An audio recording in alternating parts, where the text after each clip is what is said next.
આ વહુનું અન્નપૂર્ણા વ્રત અને સાસુના મહેણા બનેલી ઘટના. અવંતિકા જ્યારે સાસરામાં પરણીને આવી ત્યારે તેના પગલાં ઘરના આંગણે પડ્યા. તેના આવતા ઘરના વાતાવરણમાં એક શાંત ઠંડક પ્રસરી ગઈ હતી. આ મૂળ સુરેન્દ્રનગરના ગામડાની દીકરી, મધ્યમ પરિવારની. પણ સંસ્કાર એવા કે રાજમહેલને પણ શોભે. અવંતિકા નાનપણથી જ રસોડાને માત્ર રસોઈ બનાવવાની જગ્યા નહીં, પરંતુ અન્નદેવતાનું મંદિર માનતી. તેની માતા હંસાબા હંમેશા કહેતી કે દીકરી, ઘરમાં લક્ષ્મી ભલે મંદિરમાં પૂજાય, પણ અન્નપૂર્ણા તો રસોડામાં વસે છે. માટે રસોડું સ્વચ્છ રાખજે, અન્નનું માન રાખજે અને કોઈ ભૂખ્યા જીવને કદી ખાલી હાથ ન જવા દેજે. આ વાતો અવંતિકાના હૃદયમાં એવી કોતરાઈ ગઈ હતી કે જાણે શ્વાસ સાથે જ વહેતી પ્રાર્થના બની ગઈ હોય. તેના લગ્ન ગુજરાતના દરિયાકાંઠા નજીક આવેલા અમરેલી તરફના એક નાના પણ સમૃદ્ધ ગામમાં વસતા કાઠી પરિવારના દીકરા વિરાજ સાથે નક્કી થયા. પરિવારનું નામ મોટું, જમીન જાગીર સારી, પણ સ્વભાવમાં જૂની પેઢીના કડક નિયમો અને અહંકારની અદ્રશ્ય દિવાલો. સાસુનું નામ જ્યોત કુંવર, 50 વર્ષ વટાવેલી, પણ અવાજમાં હજુ પણ હુકમનો ગરજતો ઠાઠ. સસરા કરણસિંહ સ્વભાવથી કઠોર પણ ન્યાયપ્રિય, ઓછું બોલતા, પણ જ્યારે બોલે ત્યારે ગામ આખું સાંભળે. ઘરમાં વિરાજનો નાનો ભાઈ સમર, ઉંમરમાં નાનો પણ વિચારમાં ખુલ્લા મનનો, અને દાદી દેવકીબા, જેમણે જીવનમાં ઘણું જોયેલું અને સહન કરેલું. એટલે તેમની આંખો અપમાનમાં પણ પ્રેમ શોધી લેતી. અવંતિકા ઘરમાં આવી ત્યારે બધું સારું હતું. પણ સાસુ જ્યોતકુંવર વહુની દરેક ક્રિયાને પોતાની નજરના ત્રાજવામાં તોળતી. પહેલીવાર જ્યારે અવંતિકાએ રસોડામાં પગ મૂક્યો ત્યારે તેણે દીવો કર્યો નહીં, પણ મનમાં માતા અન્નપૂર્ણાનું સ્મરણ કર્યું. બંને હાથ જોડ્યા અને પછી જ ચૂલાની તરફ વળી. નાનું દ્રશ્ય દાદી દેવકીબાઈએ જોયું અને તેમને લાગ્યું કે વહુમાં કંઈક તો અલગ છે, કંઈક પવિત્ર છે. પણ સાસુએ આને પણ ટોણામાં ફેરવ્યું. બોલી કે રસોડામાં દીવો નહીં, તસવીર સામે ધૂપ નહીં, અને તું હાથ જોડે છે. અહીં હાથ જોડવાથી પેટ નહીં ભરાય વહુ, અહીં કામથી ઘર ચાલે છે, પૂજાથી નહીં. અવંતિકાએ કશું બોલ્યું નહીં. માત્ર મંદ સ્મિત કર્યું અને કામમાં લાગી ગઈ. દિવસો વીતતા ગયા. અવંતિકાએ ઘરના દરેક ખૂણાને પોતાની સેવા, સ્નેહ અને સ્વચ્છતાથી નવજીવન આપ્યું. તે રોટલા બનાવતી ત્યારે હાથમાં લોટની નરમાઈ જેટલા જ અવાજમાં શબ્દોની મીઠાશ પણ હતી. તે વાસણ ધોતી ત્યારે પાણીની સાટ પણ એવા તાલમાં પડતી કે જાણે કોઈ ગીત ગવાતું હોય. ગામની સ્ત્રીઓ કહેતી કે આ વહુ ઘરમાં નહીં, ઘરના ભાગ્યમાં આવી છે. પણ ઘરના અંદર મહેણાની હવા હજુ પણ અટકી નહોતી. માગશીર માસનો સમય નજીક આવતો હતો. આ માસમાં અવંતિકા પોતાના પિયરમાં માતા અન્નપૂર્ણાનું વ્રત કરતી. આ વર્ષે પણ તેણે નક્કી કર્યું કે સાસરામાં પણ આ વ્રત કરીશ. તેનો હેતુ કોઈ દેખાડો નહીં, કોઈ ચમત્કારની માંગ નહીં. માત્ર એટલું જ કે આ ઘર પર માતાની કૃપા રહે અને ઘરના લોકો અન્નનું માન વધુ શીખે. વ્રતના એક દિવસ પહેલા સાંજે અવંતિકા ઘરના ઓટલે બેઠી હતી. શિયાળાનો પવન ફૂંકાતો હતો. તેણે દાદી દેવકીબાને કહ્યું કે બા, આવતીકાલે હું માતા અન્નપૂર્ણાનું વ્રત રાખવા ઈચ્છું છું. બાએ માથું હલાવી સંમતિ આપી. પણ સાસુ જ્યોતકુંવરના કાન સુધી વાત પહોંચતા તે ઉકળાટમાં આવી ગઈ. બોલી કે વ્રત, અહીં વ્રતથી ઘર નહીં ચાલે. અવંતિકા, તું તો આવી ત્યારથી કંઈ ને કંઈ નવા રિવાજ લાવે છે. ક્યારેક દીવો, ક્યારેક મંત્ર, ક્યારેક દાન, અને હવે વ્રત. તને રસોઈ તો બરાબર આવડતી નથી અને વ્રત રાખી ઘરનું ધ્યાન રાખશે. ભૂખી રહીને તું શું સાબિત કરવા માંગે છે? અવંતિકાએ ધીમા અવાજમાં કહ્યું કે માં, હું કંઈ સાબિત કરવા નથી માંગતી. માત્ર માતાની કૃપા માટે. આટલું સાંભળતા જ સાસુએ વાક્ય વચ્ચેથી કાપી નાખ્યું. કૃપા? અન્ન તો પૈસાથી આવે છે વહુ. આ દેવીના નામે ઉપવાસ કરવાથી અન્નની બોરી નહીં ભરાય. તું તો લોકોને ભોળવવા આવી છે. કંઈ નાટક કરીને ઘર પર કબજો કરવા માંગે છે. આ પતિ વિરાજ બહારથી બધું સાંભળતો હતો. તે જાણતો હતો કે તેની પત્ની સેવા અને શ્રદ્ધાનો મજબૂત સમન્વય છે. પણ તે પણ મૌન રહ્યું. કારણ કે મા સામે બોલવું સહેલું નહોતું. દાદી દેવકીબા ધીમેથી બોલ્યા કે જ્યોત, શબ્દો કડવા છે પણ હૃદયને કડવું ન બનાવ. પણ જ્યોત કુંવર તો રોકાઈ જ નહોતી. અવંતિકા પોતાના ઓરડામાં ગઈ ત્યારે તેની આંખોમાં આંસુ નહોતા. પણ હૃદયમાં એક ભાર હતો. રાત્રે તેણે પૂજાનો થાળ તૈયાર કર્યો. તેમાં ચોખા, ઘઉં, દાળ, ગોળનો ટુકડો અને એક દીવો મૂક્યો. બધું સરળ, સાત્વિક અને પવિત્ર. તેણે મનમાં કહ્યું કે માં અન્નપૂર્ણા, મહેણાથી મન ડગે નહીં એવું બળ આપજે. રસોડું તારી સાયા છે, તેનું રક્ષણ તું કરજે. સવારે બ્રહ્મ મુહૂર્તમાં જ તે જાગી ગઈ. સ્નાન કરીને લાલ કિનારીવાળી સાડી પહેરી, વાળમાં ગજરો ગોઠવ્યો અને માતા અન્નપૂર્ણાના નાના ક્ષેત્ર સામે દીવો પ્રગટાવ્યો. દીવાના તેજમાં તેની આંખોની નિર્મળતા ઝળહળતી હતી. તેણે ધીમે અવાજે મંત્ર બોલ્યો, અન્નપૂર્ણે સદા પૂર્ણે. અને આ મંત્ર માત્ર અવાજ નહોતો, એક અડગ વિશ્વાસ હતો. તે મંદિર તરફ જવા નીકળી ત્યારે સાસુ જ્યોતકુંવર રસોડાના દરવાજા પાસે ઊભી હતી. તે બોલી, જા મંદિરે, પણ યાદ રાખજે, અહીં તું પરત આવીને પણ રસોડું સંભાળી નહીં શકે. આખો દિવસ ભૂખી રહીને નાટક કર. પછી જો હું તને રસોડામાં પગ મૂકવા દઉં છું કે નહીં. અવંતિકાએ પગ રોક્યા, પાછું વળીને જોયું, પણ કશું કહ્યું નહીં. માત્ર હાથ જોડ્યા અને નીકળી ગઈ. મંદિર ગામની બહાર પાદરે હતું. પૂજારી હરિદાસે તેને જોઈ અને કહ્યું કે દીકરી, તારા ચહેરા પર ભૂખનું તેજ નથી, શ્રદ્ધાનું તેજ છે. માતા જરૂર સાંભળશે. અવંતિકાએ માતાને અન્ન અર્પણ કર્યું. ઘઉંના દાણા માતાના પગ પાસે મૂક્યા અને કહ્યું કે માં, અન્નનું માન વધારજે, અમારા ઘર પર નજર રાખજે. દિવસ દરમિયાન તેણે ફળાહાર પણ ન લીધો. સંપૂર્ણ ઉપવાસ. ગામની જરૂરિયાતમંદ ઝૂંપડીઓ તરફ ગઈ. ત્યાં એક વૃદ્ધ દંપતી રહેતું, રમાબા અને વેલજી કાકા. રમાબા બીમાર હતા. ઘરમાં અન્ન ઓછું હતું. અવંતિકાએ પોતાની પૂજા થાળમાંથી ચોખા અને દાળનો ભાગ તેમને આપ્યો અને કહ્યું કે આજે માતાના નામે ગ્રહણ કરો. રમાબાએ આશીર્વાદ આપ્યા, માતા અન્નપૂર્ણા તારા ઘરના ભંડાર કદી ખૂટવા ન દે. આશીર્વાદ હવામાં નહીં, અવંતિકાના ભાગ્યમાં લખાયા હતા. પરંતુ ઘરમાં મહેણાની આગ વધુ બની રહી હતી. બપોરે જ્યારે ઘરના વાસણ ખખડ્યા, જ્યોતકુંવરે લીલાકુંવરને કહ્યું કે વહુ તો આખો દિવસ ખાલી રહીને કોઈને અન્ન વહેંચી આવશે. અહીં અન્ન વહેંચવાથી નહીં, સાસવવાથી વધે. અને આ વાત ગામમાં પવનની જેમ ફરી વળી. સાંજે અવંતિકા ઘરે આવી. શરણોમાં થાક હતો, પણ સંકલ્પમાં કોઈ વાંધો નહીં. તે રસોડાની તરફ વળી ત્યારે સાસુએ રસ્તો રોકી દીધો. બોલી કે રસોડું તું નહીં, હું ચલાવું છું. આજે તું અહીં પગ પણ નહીં મૂકે. તું તો અન્નદાન કરીને આવી છે. હવે રસોડામાં તારા વ્રતનો પ્રસાદ શું બનાવીશ? અપમાનની આ ક્ષણે અવંતિકાએ આંખો બંધ કરી. મનમાં માતાનું સ્મરણ કર્યું. દાદી દેવકીબા વચ્ચે આવ્યા અને કહ્યું કે જ્યોત, વહુ વ્રત કરીને આવી છે. પ્રથમ અન્ન માતાનું, પછી મૌનનું. પણ સાસુએ કડકાઈથી કહ્યું કે પ્રથમ અન્ન માતાનું, તો પછી અહીં અન્નની બોરી કોણ ભરશે? માતા. દેવકીબા ચૂપ થઈ ગયા. વિરાજે અવંતિકાને ઈશારો કર્યો કે તું ઓરડામાં જા, હું વાત સંભાળું.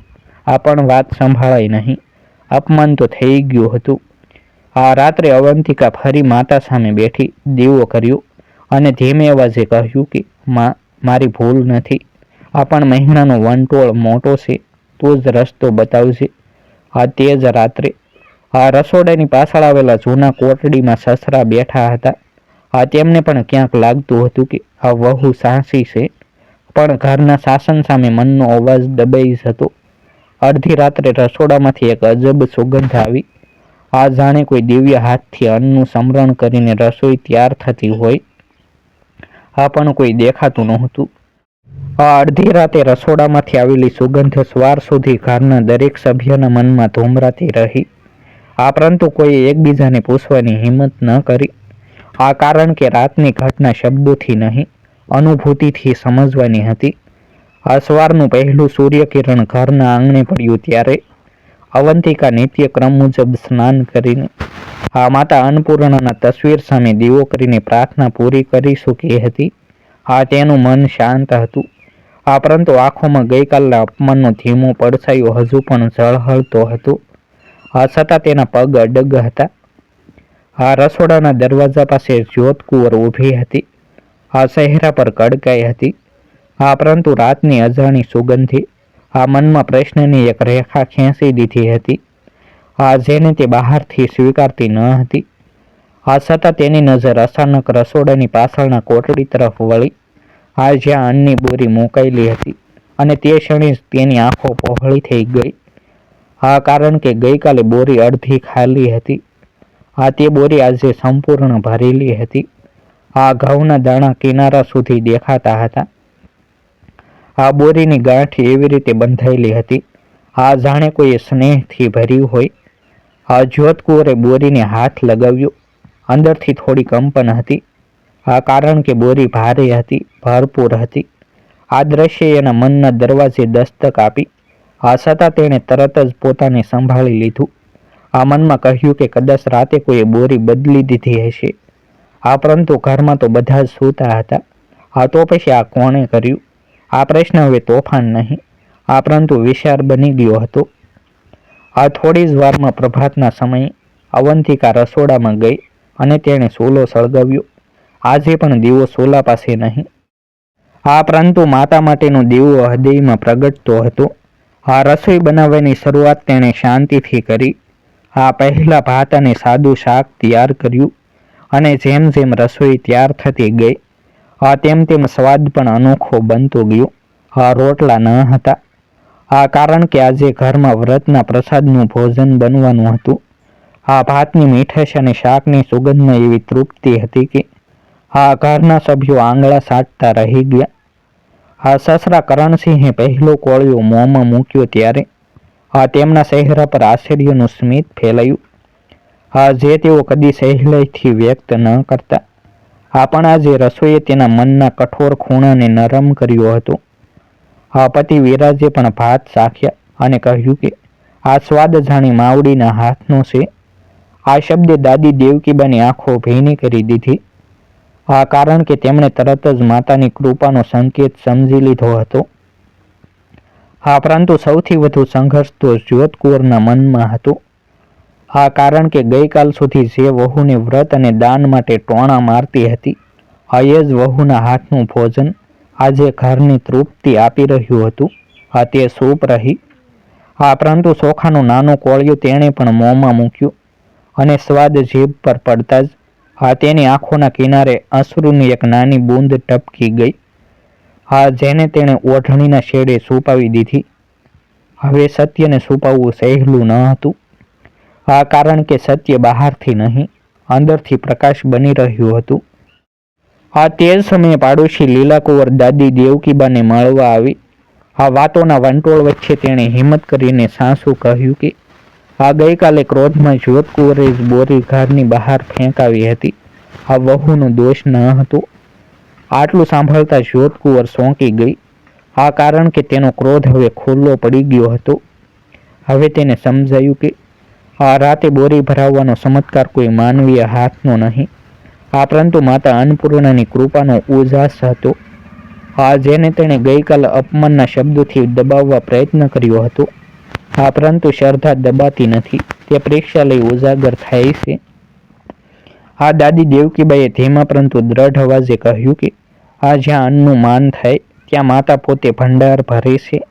અને આ શબ્દે ઘરના હૃદયમાં એક નવી સમજણ વાવી દીધી. સાસુએ પહેલીવાર અવંતિકાની તરફ જોયું. તેના હોઠ પર માફીના શબ્દ ન આવ્યા, આંખોમાં માફીનું સ્વીકાર હતું.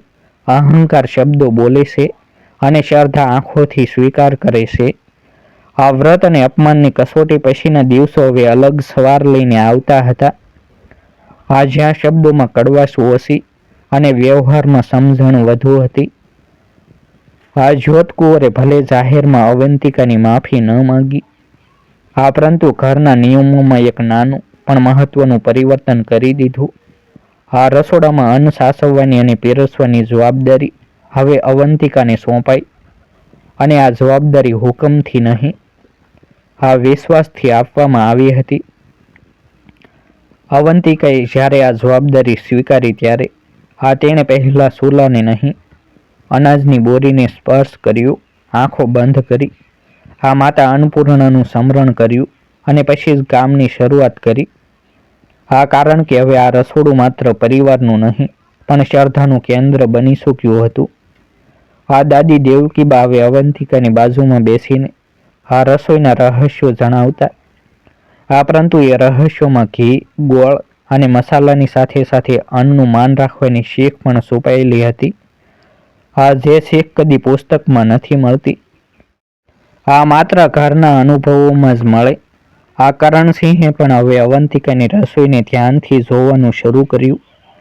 કારણ કે સ્વાદ હવે માત્ર જીભ પર નહીં, હૃદય પર પણ અસર કરતો હતો, અને હૃદય બદલાય ત્યારે ઘર બદલાય છે. આ વાત તેઓ ધીમે ધીમે અનુભવી રહ્યા હતા.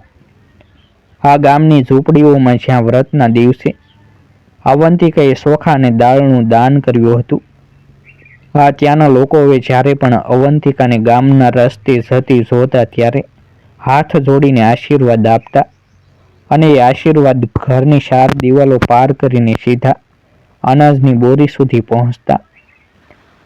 જાણે દરેક આશીર્વાદ દાણા બનીને ભંડારમાં ઉમેરાતા હોય.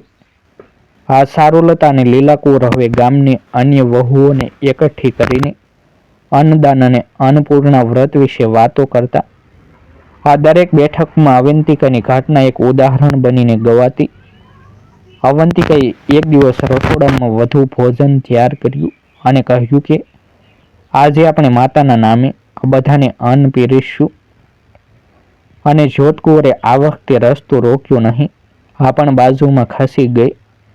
કારણ કે હવે તેને ખબર પડી ગઈ હતી કે જ્યાં પ્રેમથી પીરસાય ત્યાં માતા પોતે હાજર રહેશે. અવંતિકાએ ગાયને પહેલા રોટલી આપી, પછી વૃદ્ધ રમાબા અને વેલજી કાકાના ઘરમાં ગરમ ખીચડી પહોંચાડી, અને અંતે પરિવાર સાથે જમી. અને જ્યારે પરિવાર સાથે જમી ત્યારે ભૂખ નહીં, તૃપ્તિ વહેતી હતી. કારણ કે હવે રસોડામાંથી ફક્ત સુગંધ નહીં, આશીર્વાદ પણ ઉઠતા હતા. આ રીતે અવંતિકાની અડગ શ્રદ્ધા, સેવા અને અન્નના માનથી માત્ર બોરી નહીં, આખું ઘર ભરાઈ ગયું હતું. અને હવે ઘરના લોકો સમજતા હતા કે અન્ન પૈસાથી આવે છે, પણ સમૃદ્ધિ તો માન અને દાનથી જ વધે છે. માતા અન્નપૂર્ણાનો દીવો હવે અવંતિકાના હાથમાં નહીં, ઘરના ભાગ્યમાં સદા પ્રગટતો રહ્યો. માતા અન્નપૂર્ણાની કૃપા ત્યાં જ વરસે છે, જ્યાં અન્નનું માન થાય અને ભૂખ્યા જીવને પ્રેમથી ભોજન મળે. અવંતિકાની અડગ શ્રદ્ધાએ સાબિત કર્યું કે મહિનાના અંધારાને સેવા અને વિશ્વાસનો દીવો જ હરાવે છે. જો આ સ્ટોરીએ તમારા મનને સ્પર્શ્યું હોય, તો તેને જરૂર આગળ પહોંચાડો, જેથી કોઈના ઘરમાં અન્નનું માન વધે અને કોઈની આંખ ખુલે. આવી વધુ સત્ય ઘટનાઓ, ધાર્મિક સ્ટોરીઓ સાંભળવા માટે અમારી સાથે જોડાયેલા રહો. આ સ્ટોરી ગમી હોય તો લાઈક કરો, શેર કરો અને અમારી યુટ્યુબ ચેનલ સબસ્ક્રાઈબ કરો. માતા સૌના અન્ન ભંડાર સદા ભરપૂર રાખે. કોમેન્ટમાં જય અન્નપૂર્ણા લખવાનું ભૂલશો નહીં. ફરી મળીશું એક નવી સ્ટોરી સાથે. આભાર. જય હિન્દ, જય ભારત.